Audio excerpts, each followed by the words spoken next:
In this video, we will discuss inventory reports.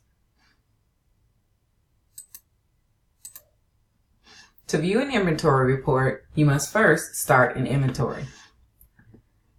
We will begin at the Back Office tab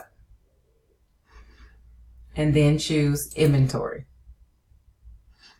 Now let's start a new inventory. Let's name this inventory Test. And let's do call numbers from B to B for biography. And we also want to make sure that these copies have been seen on or after and leave that at today's date.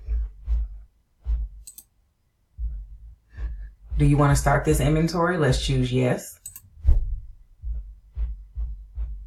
And then in this inventory, you would go in and you would scan and enter your different barcodes in that call number area that you selected. And then when you're finished, you would choose Finalize.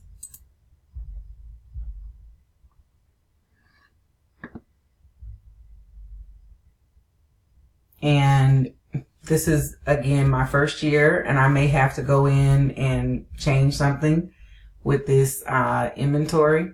So I'm just going to choose no for right now.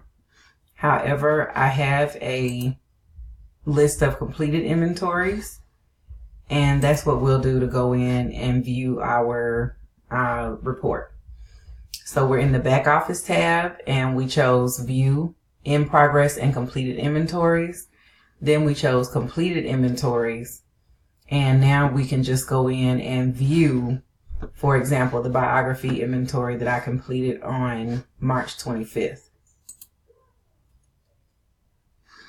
And you can just choose the report link, and then you'll be able to see the number of items you accounted for and the number of items that were unaccounted, all of the authors, barcodes, titles, and the date that these items were last seen.